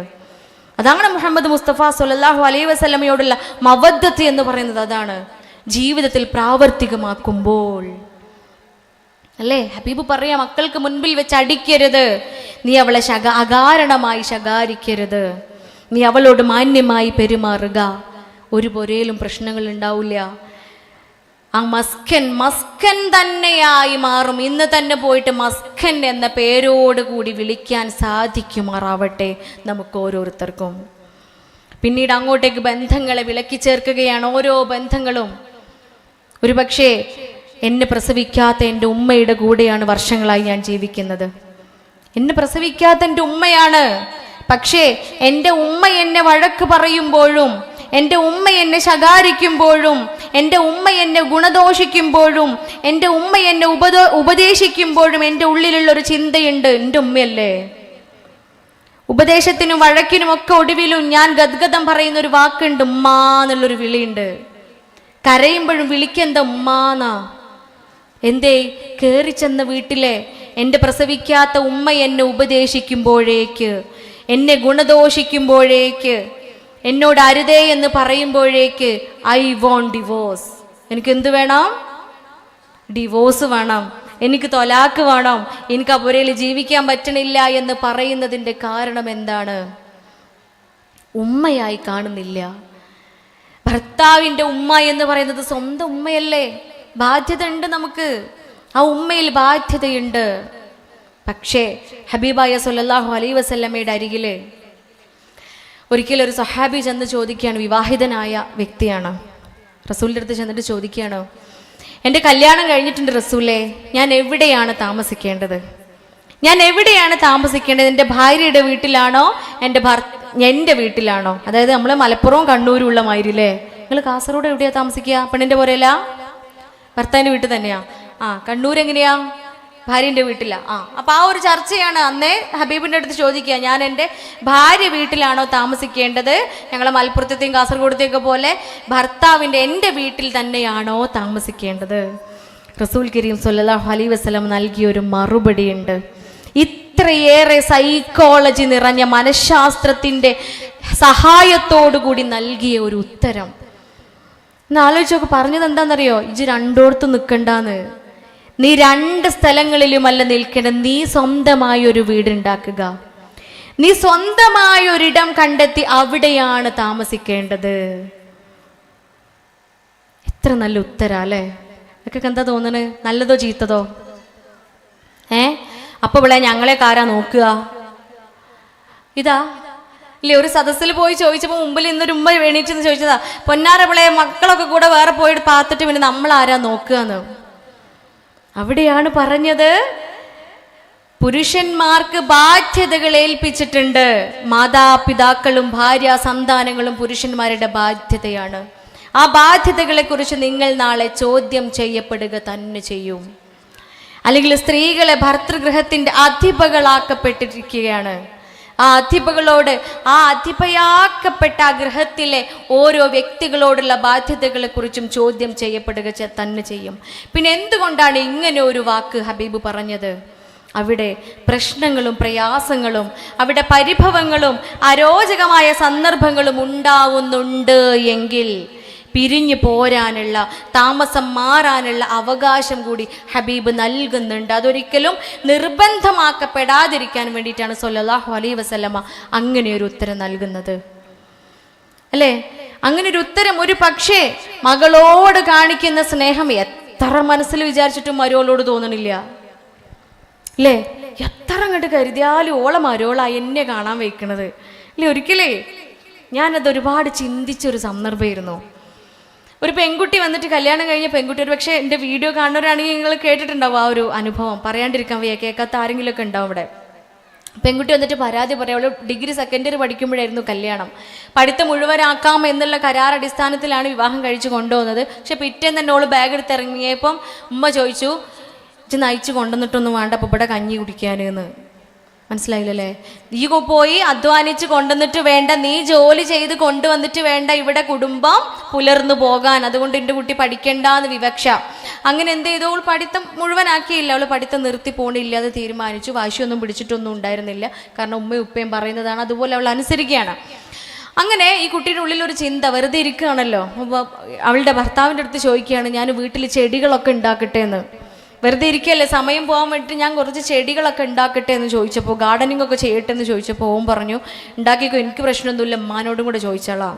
അങ്ങനെ ഉമ്മാൻ്റെ അടുത്ത് പോയി ചോദിക്കുകയാണ്, ഉമ്മ ഞാൻ ചെടി ഉണ്ടാക്കണതിനെ കുറിച്ച് നിങ്ങളുടെ അഭിപ്രായം എന്താ? ഉമ്മ പറഞ്ഞു, ഉണ്ടാക്കാണ്ടിരിക്കപ്പം നല്ലത്, കാരണം വെച്ച് ചെടി ഉണ്ടാക്കിക്കാണ്ട് എൻ്റെ പുരയൊക്കെ അങ്ങോട്ട് വിരുന്നു പോവും. ഉമ്മ നോക്കൂല ട്ടാന്ന്. ഉമ്മ നോക്കൂല, ഉമ്മക്ക് നോക്കാൻ കഴിയില്ല. ഉമ്മാൻ്റെ കാര്യം പറഞ്ഞതാണ്, അതിൽ തെറ്റൊന്നും പറയാൻ വയ്യ. അങ്ങനെ ഇവളെന്ത് ചെയ്തു? ഓളെ വീട്ടിലേക്ക് വിരുന്നു പോയി. 2 ആഴ്ച കഴിഞ്ഞ് നാത്തൂന് ഗൾഫ് പോകണം. അന്ന് ഓള് തിരിച്ചു വന്ന്, നാത്തൂന് ഗൾഫ് പോയിരുന്നേ. അങ്ങനെ ഓള് തിരിച്ചു വന്ന് ഓളെ പുരയിലെത്തി, നാത്തൂൻ്റെ കൂടെ ഓളെ പുരയിലെത്തി നോക്കുമ്പോൾ ചെടിയൊക്കെ കരിഞ്ഞു പോയിക്കണ്. തുള്ളി വെള്ളം, കൊട്ട വേനൽക്ക് വെള്ളത്താണ്ടെന്നാ കരിയൂലേ, ചെടിയൊക്കെ കരിഞ്ഞു പോയിട്ടുണ്ട്. ഓള് ബാഗും ബാണ്ടൊക്കെ ഉള്ളിൽ വെച്ച് വേഗം ചെടിയിലേക്ക് ഇറങ്ങി മണ്ണൊക്കെ കളച്ച് വേരോടെ മാറ്റി പിഴുത് മറ്റു ചെടികളൊക്കെ കുഴിച്ചിടാണ്. ഇങ്ങനെ ചെയ്തുകൊണ്ടിരിക്കണതിൻ്റെ ഇടയിൽ ഉമ്മ ഇറങ്ങി വന്നിട്ട് ഇതിങ്ങനെ നോക്കിയിട്ട് ഓളോട് പറഞ്ഞു അത്രേ, ആ മളയത് കണ്ടപ്പോഴമ്മക്ക് ഓർമ്മ വന്നത്, എൻ്റെ കുട്ടീൻ്റെ ചെടി ഉണ്ടല്ലോ ഓളെ പുരയില്, അമ്മ അതൊക്കെ ഒന്ന് പോയി നനച്ചു കൊടുത്തിട്ട് വരട്ടാന്ന്. എങ്ങനെയുണ്ട്? അടിപൊളിയായില്ലേ? ഇല്ലേ? 2 ആഴ്ച ആ മകള്, അല്ലെങ്കിൽ മരുമോളെന്നെ ആയിക്കോട്ടെ, ഞാൻ മകള് എന്ന് പറഞ്ഞിട്ട് പരാതി വേണ്ട, ആ മരുമകള് ഓളെ വീട്ടിലേക്ക് പോയ സന്ദർഭത്തിൽ ഒരു തുള്ളി വെള്ളം പോലും ആ ചെടിക്ക് ഒഴിച്ചു കൊടുക്കാൻ തോന്നുകയോ അല്ലെങ്കിൽ മറ്റൊരാളോട് പറഞ്ഞിനി ശരീരം കൊണ്ട് പറ്റണില്ല വെച്ചാല് മറ്റൊരാളെ കൊണ്ട് ഒഴിപ്പിക്കാൻ തോന്നുകയോ ചെയ്യാത്ത ആ ഹൃദയം. ഉമ്മാന്റെ കുട്ടി, ഉമ്മാന്റെ പ്രസവിച്ച മകള് തലേ ദിവസം ഗൾഫിക്ക് പോയത്, ഒരൊറ്റ ദിവസമായിട്ടുള്ളൂ. അപ്പോഴത്തേന് ഉമ്മാന്റെ കൽബിൽ ഓർമ്മ വന്നൂല്ലേ, എൻ്റെ കുട്ടിൻ്റെ ചെടി ഉണ്ടോളെ പുരയില്, ഉമ്മ പോയി നനച്ചു കൊടുത്തിട്ട് വരാന്ന്. എന്തുകൊണ്ടാ? നൊന്ത് പ്രസവിച്ചിട്ടില്ലെങ്കിലും ഇതുപോലെ ഞാൻ എൻ്റെ മകളെ നൊന്ത് പ്രസവിച്ചതുപോലെ മറ്റൊരു ഉമ്മ നൊന്ത് പ്രസവിച്ച കുട്ടിയാണ്. അല്ലെങ്കിൽ ഒന്നും വേണ്ട, എന്നെ പോലെ മജ്ജയും മാംസവും വിചാരങ്ങളൊക്കെ ഉള്ള ഒരു പെണ്ണാണ്. ആ കുട്ടി അവളുടെ എല്ലാ ഇഷ്ടങ്ങളും ഒഴിവാക്കി. നിങ്ങൾ ആലോചിച്ച് നോക്കി, പൊരയില് ഉമ്മാനെ ഉപ്പാനെ ഒഴിവാക്കി വരികയാണ് അല്ലേ, സ്വന്തം ഉമ്മാനെ ഉപ്പാനെ ഒഴിവാക്കിയിട്ടാണ് വരുന്നത്. പിന്നെ അവിടെ ഒരു വിരുന്നുകാരിയാ നമ്മളെ വീട്ടിൽ വെറും വിരുന്നുകാരിയാണ്. 2 ദിവസം കഴിയുമ്പോൾ നമുക്ക് പോവാൻ തോന്നും, വിളിക്കണം എന്നില്ല, നമ്മളെ കൽബന്നെ അവിടെ എത്തിയിട്ടുണ്ടാവും. കെട്ടിച്ചോടത്തേക്ക് പോണം എന്നുള്ള ചിന്ത വന്നിട്ടുണ്ടാവും. കാരണം എന്താ? അത് അവളുടെ സ്നേഹമാണ് എങ്കിൽ ആ സ്നേഹത്തെ അവൾ പിരിഞ്ഞിറങ്ങിപ്പോന്ന ആ ഉമ്മയുടെയും ഉപ്പയുടെയും സ്നേഹം ഈ വീട്ടിൽ നിന്നും നൽകുവാൻ സാധിക്കണമെങ്കിൽ എൻ്റെ മകളായി തന്നെ കാണാൻ കഴിയണം. നൊന്ത് പ്രസവിച്ചിട്ടില്ല എങ്കിലും എൻ്റെ സ്വന്തം മകളായിക്കൊണ്ട് തന്നെ കാണാൻ സാധിക്കുമ്പോൾ എങ്ങനെയാണല്ലേ അമ്മായിമ്മ പോരുണ്ടാവുക, എങ്ങനെയാണല്ലേ നാത്തും പോരുണ്ടാവുക, എന്തെല്ലാം പ്രശ്നങ്ങൾ ഉണ്ടാവാറെന്നറിയോ? 40 വർഷമായ കല്യാണം കഴിഞ്ഞിട്ട് 40 വർഷമായ ദമ്പതികൾ എൻ്റെ അടുത്ത്, എൻ്റെ കല്യാണം കഴിഞ്ഞിട്ട് 16 കൊല്ലമായിട്ടുള്ളൂ ടെണ്ണയാളെ. ഞാൻ അന്തം വിട്ട്, തമ്പുരാനെ 16 കൊല്ലമായി, ഞാൻ ഈ 40 കൊല്ലമായി അവൾക്ക് എന്തിട്ടാ പറഞ്ഞു കൊടുക്കുക? എന്താ ഞാൻ ഇവർക്ക് പറഞ്ഞു കൊടുക്കേണ്ടത്? 40 വർഷമായി കല്യാണം കഴിഞ്ഞിട്ട്. ഓലിടയിലുള്ള പ്രശ്നം തീർക്കാൻ കുറേ ദൂരം നിന്നാ വരുന്നത്. അങ്ങനെ വന്ന ഞാൻ നേരിട്ട് ഫോണിൽ കൂടിയാണ് ആദ്യം കൗൺസിൽ ചെയ്തിരുന്നത്. എനിക്ക് തോന്നി ഇവരൊന്ന് നേരിട്ട് കാണണമെന്ന്. ഒരു പ്രത്യേകമായൊരു തീരുമാനം അല്ലെങ്കിൽ ഒരു ചിന്ത മനസ്സിലുള്ളത് കൊണ്ടായിരുന്നു ഞാൻ അവരോട് നേരിട്ട് വരാൻ പറഞ്ഞത്. അവർ നേരിട്ട് വന്നു. നേരിട്ട് ക്ലിനിക്കിൽ ഇരുന്ന് കഴിഞ്ഞപ്പോൾ അവർ രണ്ടുപേരും പറഞ്ഞൊരു കാര്യമുണ്ട്, ഡോക്ടറെ ഞങ്ങൾ പ്രശ്നം 90% ഇപ്പം ഇല്ലട്ടാ, ആകെ 10% ഉള്ളൂ എന്ന്. എവിടെയാ 90% പ്രശ്നം ഇല്ലാതായത്? 40 വർഷമായി വിവാഹം കഴിഞ്ഞിട്ട് എങ്കിൽ ആദ്യമായിട്ടാണ് അവരൊരു യാത്ര ചെയ്യുന്നത്, ആദ്യമായിട്ടാണ് അവർ ഇത്രയേറെ സംസാരിക്കുന്നത്, ആദ്യമായിട്ടാണ് അവർ ഇത്രയേറെ പങ്കുവെക്കുന്നത്. ഒന്ന് കൂടെ ഇരുന്നിരുന്നുവെങ്കിൽ, ഒന്ന് സംസാരിച്ചിരുന്നുവെങ്കിൽ തീരാവുന്ന പ്രശ്നങ്ങളെ അവർക്കുള്ളിലുള്ളൂ എന്ന് മനസ്സിലായി. കാരണം അത് അത്ര നേരം, ഏകദേശം 10-13 മണിക്കൂർ യാത്ര ചെയ്തിട്ട് അവർ വന്നത്. ഈ 13 മണിക്കൂർ അവർ രണ്ടുപേരും ഒരുമിച്ചായിരുന്നു. ഒരുപാട് കാര്യങ്ങൾ അവർ സംസാരിച്ചു. ആ സംസാരത്തിലൂടെ ഒരുപാട് തെറ്റിദ്ധാരണകൾ ഇല്ലാതെയായി. ചിന്തിച്ചു നോക്കൂ, ഞാൻ ചോദിച്ചൊരു ചോദ്യമുണ്ട്, എന്തുകൊണ്ട് നിങ്ങൾ ഇത്ര കാലം ഇത് ചെയ്തില്ല? പറഞ്ഞ മറുപടി എന്താണെന്നറിയോ? ഉമ്മാക്ക് ഇഷ്ടമല്ലേനേന്ന്. ഉമ്മാക്ക് ഇഷ്ടമില്ലായിരുന്നു. കല്യാണം കഴിഞ്ഞ് ചെന്ന ഉടനെ തന്നെ മരുമോള് മകന്റെ അടുത്ത് പോയി ഇരിക്കുമ്പോഴത്തേനും ഓൻ പറയാം, ഉമ്മ വരുന്നുണ്ട്. ഓൻ പറയാലോ, നീച്ച് പോയിക്കള, ഉമ്മ വരുന്നുണ്ട് എന്ന്. എണീറ്റ് പോകാൻ ഉമ്മ വരുന്നുണ്ട്. ഇവിടെ നമ്മളെ ചിന്ത പോകുന്നത്, ഞാൻ ചിന്തിച്ചത് എന്താണെന്നറിയോ പ്രിയപ്പെട്ടവരെ? എനിക്ക് 3 ആൺകുട്ടികളാണ്. ഇൻഷാ അല്ലാഹ് എനിക്ക് പെൺകുട്ടികളില്ല. 3 പെൺകുട്ടികളെ എൻ്റെ ഈ 3 മക്കളും കൊണ്ടുവരുമെന്ന പ്രതീക്ഷയിലാണ്. ഇൻഷാ അല്ലാഹ് പടച്ചോൻ ആയുസ് തരികയാണ് എങ്കിൽ ഒരു 3 പെൺകുട്ടികൾ എനിക്ക് താലോലിക്കാനും പുന്നാരിക്കാനും സ്നേഹിക്കാനും കൊണ്ടുവരുമെന്ന പ്രതീക്ഷയിലാണ് ഞാനും എൻ്റെ നൗഷാദൊക്കെയും ജീവിക്കുന്നത്, അല്ലേ? ആ പ്രതീക്ഷയെ ജീവിക്കുമ്പോൾ ഈ മക്കൾ അതിലേറെ പ്രതീക്ഷയോടുകൂടി ഞങ്ങളുടെ അരികിലേക്ക് കയറി വരുമ്പോൾ അവർക്ക് സ്വന്തം ഉമ്മയുടെ സ്നേഹം എനിക്ക് നൽകാൻ സാധിക്കുന്നില്ല എങ്കിൽ, ഞാൻ നൗഷാദ് പറഞ്ഞിട്ടുണ്ട്, ഇത്തരം അനുഭവങ്ങൾ ആദ്യമായിട്ടൊരു അനുഭവം വന്ന സമയത്ത് ഞാൻ നൗഷാദ് അടുത്ത് വസിയത്ത് ചെയ്തിട്ടുണ്ടായിരുന്നു. നമുക്ക് പെൺകുട്ടികൾ വരുമ്പോൾ എന്നാണോ എൻ്റെ സ്വഭാവം മാറിത്തുടങ്ങുന്നത്, എപ്പോഴാണോ എൻ്റെ സ്വഭാവത്തിൽ വ്യത്യസ്തത കണ്ടുവരുന്നത്, എപ്പോഴാണോ അവരെ എൻ്റെ സ്വന്തം മക്കളല്ലാതെ എനിക്ക് കാണാൻ സാധിച്ചു തുടങ്ങുന്നത്, അപ്പങ്ങൾ എന്നെ ഇവിടുന്ന് മാറ്റണം കേട്ടോ എന്ന് പറഞ്ഞിട്ടുണ്ട്. എവിടെ കൊണ്ടുപോയിട്ടാലും വേണ്ടിയില്ല, എൻ്റെ പുരയിലോ അല്ലെങ്കിൽ വല്ല അനാഥാലയത്തിൽ അഗതി മന്ദിരത്തിൽ എവിടെയാണെങ്കിലും അവരെടുത്തുനിന്ന് എന്നെ മാറ്റി നിർത്തണമേ എന്ന് പറയണമെങ്കിൽ അതിന് കാരണം എന്താണെന്നറിയോ? ഈ വരുന്ന കുട്ടികൾ അനുഭവിക്കുന്ന യാതനകൾ തന്നെയാണ്, വിഷമങ്ങളും സങ്കടങ്ങളും തന്നെയാണ്. മകളായി കാണുവാൻ സാധിക്കേണ്ടതുണ്ട്. മകനും മരുമകളും സ്നേഹിക്കുമ്പോൾ എന്നോടുള്ള സ്നേഹം വലിച്ചെടുത്തിട്ടല്ല എൻ്റെ മോൻ അവൻ്റെ ഭാര്യയെ സ്നേഹിക്കുന്നത്. എന്നോടുള്ള സ്നേഹത്തിൽ ഒരു അണുമണി തൂക്കം പോലും സ്നേഹം അവിടെ കുറയുന്നില്ല. അവർ സ്നേഹിക്കുന്നതും അവരാനന്ദിക്കുന്നതും അവരുല്ലസിക്കുന്നതും കണ്ട് ഞാനും സംതൃപ്തി അടയുകയല്ലേ വേണ്ടത്, അല്ലേ? അവിടെ ഒരു കുശുമ്പ് ഉണ്ടാവാൻ പാടുണ്ടോ? കല്യാണം കഴിയണതോട് കൂടിയിട്ട് ഒരിക്കല് നമ്മള് ഭാര്യയും ഭർത്താവും ഒരുമിച്ചിരുന്ന് സംസാരിക്കുമ്പോൾ സല്ലപിച്ചിരിക്കുമ്പോൾ നമ്മളെ കുട്ടികളെ ഇടയിൽ ഓടി വരൂല്ലേ, അല്ലെ? ചെറിയ മക്കൾ ഉമ്മ ഇപ്പൊ ഒരുമിച്ചിരിക്കുമ്പോൾ ഓൽക്കൊരു കുറുമ്പാണല്ലോ, അല്ലെ? എന്നിപ്പോ ട്രെയിനിലൊക്കെ വന്നപ്പോൾ ഞാൻ നൗഷാക്കി ഒരുമിച്ചിരിക്കുമ്പോൾ ചെറിയോൻ സമ്മതിക്കല്ല, ഓന് നടുവിലെന്നെ ഇരിക്കണം. ഓന് വന്ന് നടുവിലൻ ഓന് മടിയിരുന്നൂടെ? അതിരിക്കൂല, ഓന് നടുവിലെന്നെ ഇരിക്കണം. അപ്പൊ ഒരു കുറുമ്പാ. ഇത് മക്കൾ നടുവിലേക്ക് ഓടി വന്ന് ഇരിക്കുമെന്ന പ്രതീക്ഷയിൽ ഒരു സദസ്സിൽ ചെന്ന് ഞാൻ ചോദിച്ചതാണ്, നമ്മൾ ഭാര്യയും ഭർത്താവ് ഒരുമിച്ചിരിക്കുമ്പോൾ നടുവുക്ക് ഓടി വരില്ല ആരാന്ന്? അപ്പൊ ആ സദസ്സെന്ന് പറയാം അമ്മായിമ്മ എന്ന്. എങ്ങനെയുണ്ട്? അങ്ങനെയാണോ? പലപ്പോഴും മുൻപിൽ വരുന്ന അനുഭവങ്ങൾ കാണുമ്പോൾ തോന്നാറുണ്ട്, മക്കൾ തമ്മിൽ സ്നേഹിക്കുന്നത് കാണുമ്പോൾ എന്തിനാണ് കുറുമ്പ് തമ്പുരാനെ എൻ്റെ ഉള്ളിൽ ആ കുശുമ്പ് ഉണ്ടാവാതിരിക്കണേന്ന് സദാസമയം പ്രാർത്ഥിക്കാറുണ്ട്. ഇൻഷാ അല്ലാഹ് നമ്മളിൽ ഓരോരുത്തരിലും ഞാൻ പ്രസവിക്കാത്ത എൻ്റെ മരുമകളല്ല, എൻ്റെ മകളാണ് എന്ന ചിന്ത ഉണ്ടാവുമാറാവട്ടെ. ഓരോ മരുമക്കളിലും. അത് പറഞ്ഞപ്പോൾ ഓർമ്മ വന്നത്, എന്നെ 2-3 മാസം മുൻപേ ഒരു ക്ലിനിക്കിൻ്റെ ഉദ്ഘാടനത്തിന് വിളിച്ച്, ക്ലിനിക്കാണ്, മെഡിക്കൽ ക്ലിനിക്ക് ഉദ്ഘാടനം ചെയ്യാൻ വേണ്ടിയിട്ട് ഞാൻ ചെല്ലുക. എൻ്റെ സുഹൃത്താണ് ക്ലിനിക്ക് തുടങ്ങുന്നത്. അങ്ങനെ ഓള് ഡോക്ടറാണ്. ഓൾ എന്നെ വിളിച്ചു കൊണ്ടിട്ട് ഉദ്ഘാടനം കഴിഞ്ഞ ഉടനെ തന്നെ സദസ്സിൽ 2 വാക്ക് സംസാരിക്കാൻ വേണ്ടി വിളിക്കുക. അപ്പോൾ ഓള് സൈഡിക്ക് വിളിച്ചുകൊണ്ടിട്ട് എന്നോട് പറയാം, ഫറ ഈ അമ്മായിമ്മ മരുവോളെ പറ്റൊന്ന് പറയണം കേട്ടോ എന്ന്. അതിൽ ഞാൻ ചോദിച്ചു, എന്തടി ഇത് ക്ലിനിക്കിൻ്റെ ഉദ്ഘാടനമല്ലേ, ഇവിടെ അമ്മായിമ്മ മരുവോള് പ്രശ്നം പറയാൻ പറ്റുമോ? ക്ലിനിക്കിൻ്റെ ഉദ്ഘാടനത്തിന് നമ്മൾ ആരോഗ്യത്തെക്കുറിച്ചല്ലേ സംസാരിക്കുക, ഇവിടെ അമ്മായിമ്മ മരുവോള് പ്രശ്നം എങ്ങനെയാ പറയാ?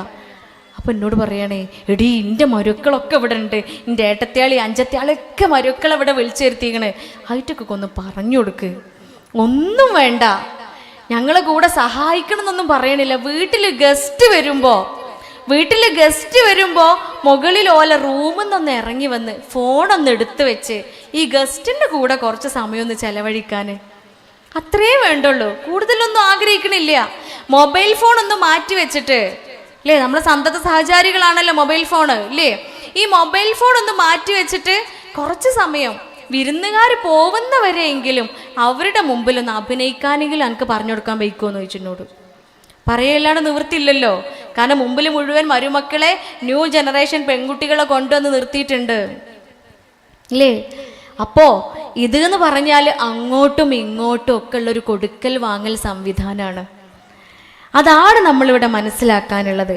ഒരു വശത്തേക്ക് മാത്രമല്ല, പരസ്പരം മ്യൂച്വൽ അണ്ടർസ്റ്റാൻഡിങ്ങോട് കൂടിയിട്ട്, പരസ്പര മനസ്സിലാക്കലോട് കൂടിയിട്ട് മുന്നോട്ട് പോകേണ്ട ഒരു സാധനം. അവിടെ കുറച്ച് അഡ്ജസ്റ്റ്മെന്റ് ഒക്കെ വേണ്ടി വരും. ഞാൻ അഡ്ജസ്റ്റേ ചെയ്യൂല എന്നുള്ളൊരു മനോഭാവം പുതിയ സിസ്റ്റം, പുതിയ കാലഘട്ടത്തിൻ്റെ, റോബോട്ടിക്സ് യുഗത്തിൻ്റെ പുതുതലമുറയുടെ ഏറ്റവും വിഷം വമിക്കുന്ന ഒരു ചിന്ത ലിബറലിസം അല്ലെങ്കിൽ ഫെമിനിസം. ഇങ്ങനെ ഇത്തരത്തിലുള്ള ചിന്തകൾ നമ്മുടെ മക്കളുടെ ഉള്ളിലേക്ക് ഇട്ടുകൊടുക്കുന്ന ഒരു സാധനമുണ്ട്. എനിക്ക് ഞാൻ മതി, മൈ ലൈഫ് മൈ ചോയ്സ്. എനിക്ക് ഒറ്റയ്ക്ക് ജീവിക്കാൻ പറ്റും, എനിക്ക് ഒറ്റയ്ക്ക് ജീവിക്കാൻ പറ്റും. ഞാൻ പഠിച്ച് ജോലി ചെയ്ത് എൻ്റെ വരുമാനം കൊണ്ട് ഞാൻ ഒറ്റയ്ക്ക് ജീവിക്കും. ഒരാളുടെ കീഴിലും നിൽക്കാൻ ഞാൻ തയ്യാറല്ല. ഒരാൾക്ക് വേണ്ടിയും താഴ്ന്നു കൊടുക്കാൻ അല്ലെങ്കിൽ അഡ്ജസ്റ്റ് ചെയ്യാൻ ഞാൻ തയ്യാറല്ല. പ്രിയപ്പെട്ടവരെ, മനുഷ്യന്മാരാണ് നമ്മൾ. അഡ്ജസ്റ്റ്മെന്റ് എവിടെയും വേണ്ടി വരും. ഏത് മേഖലയിലും ഏത് രംഗത്തും നാം അഡ്ജസ്റ്റ് ചെയ്യാതെ ജീവിക്കാൻ പറ്റൂല. ഈ ഒറ്റയ്ക്കുള്ള ജീവിതം എന്ന് പറയുന്നുണ്ടല്ലോ, എത്ര കാലം മുന്നോട്ട് പോവും? എത്ര പേരങ്ങനെ ജീവിച്ചവരുണ്ട്? ഒരു താങ്ങ്, ഒരു തണല്, ഒരു സംരക്ഷണം മനുഷ്യനാണോ ജീവിതത്തിൻ്റെ ഒരു പോയിന്റിൽ എത്തുമ്പോഴെങ്കിലും അത് ആഗ്രഹിക്കും. ചില വിചാരങ്ങൾ അത് നമ്മൾക്ക് പൂർത്തീകരിക്കേണ്ടി വരും. അവിടെ ഒരു ഇണയില്ലാതെ, ഒരു താങ്ങില്ലാതെ, ഒരു സഹായി ഇല്ലാതെ എങ്ങനെ സംഭവിക്കും? അതിന് ഹലാലായ മാർഗമാണ് വിവാഹം, നിക്കാഹ്. അതിൽ നിന്നും നമ്മളെ മക്കളൊക്കെ ഇങ്ങനെ വേർപിരിഞ്ഞു പോയിക്കൊണ്ടിരിക്കുക. കല്യാണം വേണ്ട, കല്യാണം എന്ന് പറയുന്നത് ഒരു ബാധ്യതയല്ലേ, അത് അടിച്ചമർത്തലല്ലേ എന്ന ചിന്ത മക്കൾക്ക് ഉണ്ടാവാൻ കാരണം എന്താ?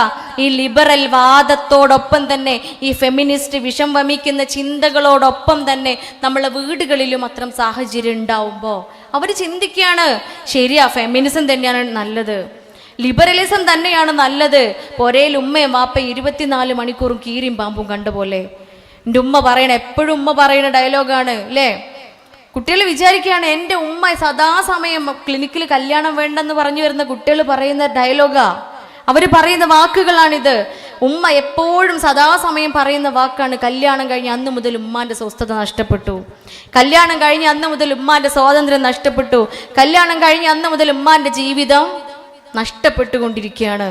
സ്വാഭാവികമായിട്ട് ഉണ്ണിയാൽ 1800 ക്യൂബിക് സെന്റിമീറ്റർ തലച്ചോറുള്ള പുതിയ യുഗത്തിലെ കുട്ടികൾ ചിന്തിക്കുക, എന്താ ദന്തത്തിന് അത്ര കഷ്ടപ്പെട്ട് കെട്ടണത് എന്ന്? എന്തിനാ ഇത്ര കഷ്ടപ്പെട്ട് കല്യാണം കഴിക്കുന്ന? ഒറ്റക്ക് അങ്ങോട്ട് ജീവിച്ചാൽ പോരെ? ഇവിടെ ലിവിങ് ടുഗദർ ഇല്ലേ, ഡേറ്റിംഗ് ഇല്ലേ, ലെസ്ബിയനിസം ഇല്ലേ, ഗേയിസം ഇല്ലേ? ഇതൊക്കെ പുതിയ തലമുറയുടെ തിയറികളാണ്. ഒറ്റയ്ക്ക് ജീവിക്കുക, ഡേറ്റിംഗ് എന്ന് വെച്ചാൽ എന്താ? 1-2 ആഴ്ച ഇഷ്ടപ്പെട്ട ആളെ കൂടെ ജീവിക്കുക, അത് കഴിഞ്ഞാൽ ടാറ്റാ എന്ന് പറഞ്ഞ് മടങ്ങിപ്പോരാ. ലിവിങ് ടുഗദർ എന്താ? വിവാഹം കഴിക്കണ്ട, പരസ്പരം ചായ ഉണ്ടാക്കി കൊടുക്കണ്ട ഇല്ലേ, മുട്ട റോസ്റ്റും ബിരിയാണി ഉണ്ടാക്കി കൊടുക്കണ്ട, ഓൻ്റെ ഡ്രസ്സ് അയൺ ചെയ്ത് കൊടുക്കണ്ട, ഓൻ്റെ ഷൂ പോളിഷ് ചെയ്ത് കൊടുക്കണ്ട, ബാധ്യതകൾ ഒന്നുമേ ഇല്ല. ആവശ്യം കഴിയുമ്പോൾ ഇറങ്ങിപ്പോരാം. ഇതാണ് ലിവിങ് ടുഗദർ. നിങ്ങൾ ആലോചിച്ച് നോക്കി, ചിന്തിച്ച് എന്ത് രസമല്ലേ? പക്ഷേ ഓർക്കുക, ഹറാമാണ്. മരണശേഷം തക്കതായ ശിക്ഷ ലഭിക്കുന്ന കർമ്മങ്ങളാണ്. പെട്ടുപോവരുത്. സ്വവർഗരതി എന്ന് പറയുന്ന ആ കർമ്മം ഏറ്റവും കൂടുതൽ പരിശുദ്ധ ഇസ്ലാം മതം ഹറാമാക്കിയ കർമ്മമാണ്. അതിലേക്ക് പോയിക്കൊണ്ടിരിക്കുമ്പോൾ നാം നമ്മുടെ മക്കൾക്ക് ഉത്തമ മാതൃക വീടകങ്ങളിൽ കാണിച്ചു കൊടുക്കേണ്ടതുണ്ട്. ഇതൊന്നുമല്ല എൻജോയ്മെന്റ്സ് എന്ന് പറയുന്നത്. ഇസ്ലാമിൻ്റെ ചിട്ടയിൽ നിന്നുകൊണ്ട് നമുക്ക് ജീവിതം എൻജോയ് ചെയ്യാം. എല്ലാ തരത്തിലുള്ള എൻജോയ്മെന്റ്സ് ഉണ്ട്. ഹറാമിലേക്ക് പോവാത്ത രൂപത്തിൽ ഹറാമാക്കപ്പെട്ട എല്ലാം നമ്മുടെ ശരീരത്തിന് സയന്റിഫിക്കലി വെറുക്കപ്പെട്ട കാര്യങ്ങളാണ്. സയന്റിഫിക്കലി ശരീരത്തിനും നമ്മുടെ മാനസിക ആരോഗ്യങ്ങൾക്കും ഹാനികരമാക്കപ്പെട്ട കാര്യങ്ങളാണ്. അത് മക്കൾക്ക് പറഞ്ഞു മനസ്സിലാക്കി കൊടുക്കണമെങ്കിൽ പരിശുദ്ധ ഖുർആനും ഇസ്ലാമും ഇല്ലാതെ അത് നിഷ്പ്രയാസം നമുക്ക് സാധിക്കാത്ത കാര്യമാണ്. അതുകൊണ്ട് പഠിപ്പിക്കുക, ധാർമ്മികത പഠിപ്പിക്കുക. പഠിപ്പിക്കുക എന്ന് പറയുമ്പോൾ പകർന്നു നൽകുക, നമ്മുടെ ജീവിതത്തിലൂടെ മക്കൾക്ക് കാണിച്ചു കൊടുക്കുക, അവർക്ക് ഉത്തമ മാതൃകകളായി മാറുക, അതിന് ബന്ധങ്ങൾ ഊഷ്മളമാക്കുക. ബന്ധങ്ങൾ ഊഷ്മളത നിറഞ്ഞ ബന്ധങ്ങളാക്കി മാറ്റുക. ഉമ്മയെയും ഉപ്പയെയും സ്നേഹിക്കുമ്പോൾ, ഇണയെ പരിഗണിക്കുമ്പോൾ, മക്കളെ സമാധാനത്തിൻ്റെ ഭാഷയിലൂടെ അവർക്ക് സദ്വൃത്തി പഠിപ്പിച്ചു കൊടുക്കുമ്പോൾ, അല്ല, ഓരോരുത്തരോട് സംസാരിക്കാൻ ഓരോ രീതികളുണ്ട്. കുട്ടികളോട് നിൻ്റെ കുട്ടിയല്ലേ, എൻ്റെ ഫ്രസ്ട്രേഷൻ മുഴുവൻ തീർക്കാനുള്ളത് എൻ്റെ മക്കളെ മുമ്പിലല്ലേ. നമ്മൾ പലപ്പോഴും അങ്ങനെയാ. വീട്ടിൽ ആരോടുള്ള ദേഷ്യം ആദ്യം തീർക്കാരെടുത്താ? ആരെടുത്തന്നെയാളെ ദേഷ്യം ആരോടായിരിക്കും? വേറെ ആരോടെങ്കിലൊക്കെ ആയിരിക്കും. അന്ന് തച്ച് തീർക്കൽ ആരെ മുമ്പിലാ? കുട്ടികളോടാ അല്ലേ? ആ കുട്ടികൾ അവസാനിക്കുന്ന ഒരു കാലം വരും. ആരോടാണോ നമ്മൾ കുറുമ്പ് കാണിച്ചത്, ആരോടായിരുന്നോ പരിഭവം ഉണ്ടായിരുന്നത്, ആ പരിഭവം ഉണ്ടായിരുന്നവരൊക്കെ നമ്മെ വിട്ടേച്ചു പോകും. മക്കൾ മാത്രമായി നമുക്ക് അവശേഷിക്കുന്ന ഒരു സമയം വരും. അവിടെ നമുക്ക് വേണ്ടി പ്രാർത്ഥിക്കുവാൻ, മരണശേഷവും നമുക്ക് വേണ്ടി പ്രാർത്ഥിക്കുവാൻ നമ്മുടെ മക്കളെ ഉണ്ടാവുകയുള്ളൂ. മക്കളുടെ പ്രാർത്ഥനയാണ് അവിടെ സ്വീകരിക്കുന്ന പ്രാർത്ഥന. സ്വാലിഹായ മക്കളുടെ പ്രാർത്ഥന മരണശേഷവും സ്വീകരിക്കപ്പെടുന്ന, നമുക്കിങ്ങനെ പ്രതിഫലം ലഭിച്ചുകൊണ്ടിരിക്കുന്ന ഒന്നാണ് എങ്കിൽ സ്വാലിഹായ മക്കളായി വളർത്തുക. നല്ല പാഠങ്ങൾ നല്ല ഭാഷയിലൂടെ പഠിപ്പിച്ചു കൊടുക്കുക. നല്ല ഭാഷയിലൂടെ മക്കളെ അരികിലിരുത്തിക്കൊണ്ട് അവരുടെ മനോഹരമായ സ്നേഹത്തിൻ്റെ ഭാഷയിലൂടെ പഠിപ്പിച്ചു കൊടുക്കുക. നമ്മളെ കുട്ടികളാണ്. അവരുടെ ഉള്ളിൽ വരുന്നൊരു ചിന്തയുണ്ട്, ഉമ്മ എന്തിനാ പെണ്ണെ ഈ ചീത്ത പറയണത്, ഉമ്മ എന്തിനാണ് പെണ്ണെ വഴക്ക് പറയണത്, ഉമ്മ എന്തിനാ പെണ്ണോട് ഇങ്ങനെ ആവണത്. ആ കുട്ടികളാണ് നാളെ ഞരമ്പ് മുറിച്ചും കയറെടുത്ത് ആത്മഹത്യക്ക് ശ്രമിച്ചിട്ടൊക്കെ അരികിലേക്ക് വരുന്നത്. മക്കളെ തർബിയത്ത് പഠിപ്പിക്കുവാനാ പറയുന്നത്. അതിൻ്റെ അർത്ഥം തന്നെ എന്താ? പടിപടിയായി പതുക്കെ പതുക്കെ പതുക്കെ അവരിലേക്ക് നന്മ എത്തിക്കുക എന്നാണ്. അതൊരൊറ്റ ദിവസം കൊണ്ട് നടക്കുന്ന കാര്യമല്ല. ജനിക്കുന്നതിൻ്റെ മുൻപേ തുടങ്ങേണ്ട കാര്യമാണ്.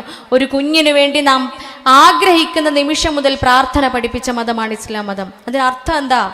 പ്രവാചകന്മാർ പ്രാർത്ഥിച്ചത് എന്താ? സ്വാലിഹായ മക്കളെ പ്രദാനം ചെയ്യണമേ എന്നാണ്. മക്കൾ ഉണ്ടാവുന്നതിന് മുൻപേ പ്രാർത്ഥിച്ചത്. അവിടെ മുതൽ മക്കളെ വളർത്തൽ ആരംഭിക്കുന്നുണ്ട്. നല്ല ഭാഷയിലൂടെ മതത്തിൻ്റെ ധാർമ്മികത പഠിപ്പിക്കുക. ഭൗതികത വേണ്ട എന്നല്ല, ഭൗതികതയോടൊപ്പം തന്നെ നിങ്ങൾ ചൈനയിലും പോയി വിദ്യ അഭ്യസിക്കണമെന്ന് പറഞ്ഞ മതമാണ് ഇസ്ലാം മതം. ഇഖ്റ എന്ന ആദ്യ വചനം വായിക്കുവാനാ പറയുന്നത്. പരിശുദ്ധ ഖുർആനിൻ്റെ ആദ്യത്തെ വചനങ്ങൾ തന്നെ പഠിക്കുവാനും വായിക്കുവാനുമാണ്. അത്രയേറെ വിദ്യ അഭ്യസിക്കുന്നതിന് പ്രാധാന്യം നൽകുന്ന മതമാണ് ഇസ്ലാം മതം. ആ വിദ്യാഭ്യാസത്തിൻ്റെ കൂടെ ധാർമ്മികതയും മതബോധവും ഇൽമും കൂടി മക്കൾക്ക് പഠിപ്പിച്ചു കൊടുക്കുക. അതിൻ്റെ തണലോട് കൂടിയിട്ട് മക്കളെ വളർത്തി വലുതാക്കുക. അവരാകാശമുട്ടേ പറക്കട്ടെ. ആ പട്ടം എത്ര അകലങ്ങളിലൂടെ പറന്ന് വിജയം കരസ്ഥമാക്കുമ്പോഴും പട്ടത്തിൻ്റെ ഒരറ്റം മാതാപിതാക്കളുടെ കൈകളിൽ ഭദ്രമാവുമാറാവട്ടെ. ആ പട്ടം എത്ര ഉയരങ്ങളിൽ പോവണം, എവിടെയെല്ലാം എത്തിയാലും തിരിച്ച് നമ്മുടെ കൈകളിലേക്ക് തന്നെ എത്തുമാറ് നമുക്ക് മക്കളെ വളർത്താൻ സാധിക്കുമാറാവട്ടെ. ഖുർറത്തഅയ്ൻ എന്നാണ് പരിശുദ്ധ ഖുർആൻ പറയുന്നത്. എൻ്റെ കുടുംബം, എൻ്റെ ഇണ, എൻ്റെ മക്കൾ എനിക്ക് കൺകുളിർമയേകുമാറാക്കി തീർക്കണമേ റഹ്മാനെ എന്ന് പ്രാർത്ഥിക്കുവാൻ പറയുമ്പോൾ ഓരോ നിമിഷവും ആ പ്രാർത്ഥന ഉരുവിട്ടുകൊണ്ട് ജീവിക്കുന്നവരുടെ കൂട്ടത്തിൽ നാം ഓരോരുത്തരും ഉൾപ്പെടുമാറാവട്ടെ.